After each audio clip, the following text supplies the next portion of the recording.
नमस्कार जय जगन्नाथ सांग माने आज पुणी गोटे नुआ रेसिपी को आपण मानक स्वागत करुच्ची। आज रेसिपी रे अच्छी बैगण रेसिपी बैगण तरकारी एमती टेस्टी बनवाई वीडियो को पूरा लास्ट पर्यंत बनी रुहतु भल लगे लाइक टे करदे। तो देखंतु चलतु आज आम बैगणर तरकारी बनवा मुझे सब काटिकी रखीदे। देखंतु आपण मैंने को हिसाब से काटे जदि छोट आहरी काटी पारे किंतु एमती बड़ ही एति साइज ही काटिले एटा परफेक्ट बनी थाए। आ बैगणटा पूरा सॉफ्ट हो जाए। तापर मु ऑयल दे देथिली 2-3 स्पून ऑयलटा पूरा गरम होगा को देबा बेसी माने गरम होला पर ही बैगणटा को पकेबा। आउ फ्लेम को मध्य हाई रखिबे लो करिवेनी नहले कइंसिया हो जिवो बैगणटा कला हो जिवो।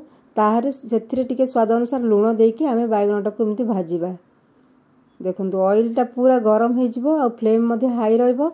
तापर टिके लूण देकी आमे बैगण को भाजीबा। जदि आपण माने छोट छोट बैगण गोटा बैगण मध्य करते यही प्रोसेस रे ही करिके देखंतु बहुत टेस्ट लगी थाए। जेमती मटन हो कि चिकन हो से तरकारी मध्य आगरे फिका पड़ जा। जो माने भेज माने जो दिन नॉन भेज खाती एटा करि परिबे पूरा स्पेशल रे। आउ सेति पई मु देखंतु मसला रे पोस्त मगज आउ टिके राशि नै जाईची। राशि 1 स्पून पोस्त 1 स्पून आउ मगज 1 स्पून। तापर सेथिरे दे देबा अदा रसुण अल्प अल्प जेतिक आपण माने माने मसला आपण मानक दरकार से हिसाब रे आपण माने अदा रसुण नै परिबे। तापर आमे एटा को बाहर कर देबा। देखंतु भाजी हे गलानी बैगणटा आ एबे बाहर कर देबा गोटे प्लेट को। से ऑयल रे ही तरकारी बनेबा सेति पई ए प्लेट को ए बैगण बाहर कर देबा। सेथिरे गोटे प्याज दे दोची छोटिया प्याजटे। तापर आमे एटा को बाटी देबा। अदा रसुण प्याज आ पोस्त मगज आउ राशि सेटा बाटी की पेस्ट कर देली। एपटे देखो हलदी गुंड मरीच गुंड और गरम मसला एटा पके देबा। पके कि आमे एई मसलाटा संगे संगे से पेस्टटा पके देबा। मसलाटा पकेला पर बेसी टाइम रखिबेनी पोड़ी जिवो। तो संगे संगे आमे से माने पेस्टटा को पके देबा। तो देखो पेस्टटा को आमे भाजीबा लगातार कोन पेना सेटा लागी जीव नहले तले। आपण माने जदि चाहिबे काजू भी देई पारंती मु एथरे काजू देइनी। आउ जदि बिना प्याज रसुण रे भी करियो चाहउचंती खाली अदा देबे और रसुण प्याज न देकी मध्ये एटा बनै परिबे। बहुत ही टेस्टी लागि थाए। पूजा पर्व रे मध्ये बनै परिबे।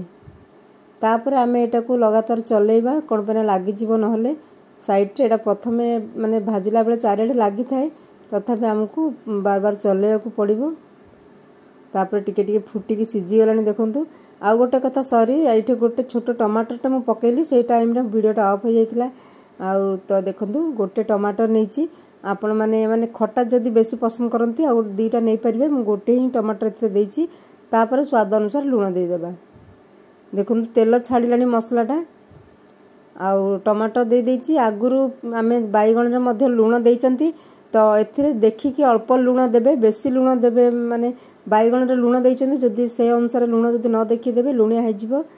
तो तापर देखंतु मसला रे लूण देला फळ टमाटरटा पूरा सिजी गलानी आ तेल पूरा छाडिलानी। देखंतु ऑयल मध्ये छाडिलानी मसला। आ आपण माने जदी बिना प्याज रसुण रे मध्ये करबे एही प्रोसेस रे खाली प्याज रसुण पकेइबेनी सेटा मध्ये बहुत ही टेस्टी लागि थाए। एथरे राशि बाटीबा पुस्ता आउ मगज बाटीची। तापर आउ टिके मु चिकन मसला एथरे टिके दे दोची तार फ्लेवरटा बहुत भलो आसथाए। आउ तापर आमे एटा को चलेबा। एथरे टिके धनिया पत्र काटिथिले रखिथिले पके देबा। कसुरी मेथी मध्ये एही समय रे पके परिबे। तापर आमे एटा को चलेबा। एटा को बार बार हमकु चलाय पड़े कोन पे ना एटा जदी तळे लागि जिवो पोड़ी जिवो।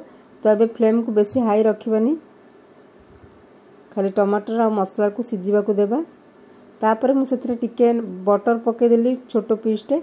जदि आपण माने बटर माने पकेवा को चाहुनाती स्किप करि परिबे किंतु एटा मु बटरटा पकेली कोन बना बहुत टेस्टी लागि थाए। घरे थिला तो पके देइची मु सबले चिकन रे पके थाए सेत पई एथरे मध्ये बटर टिके पके देबा।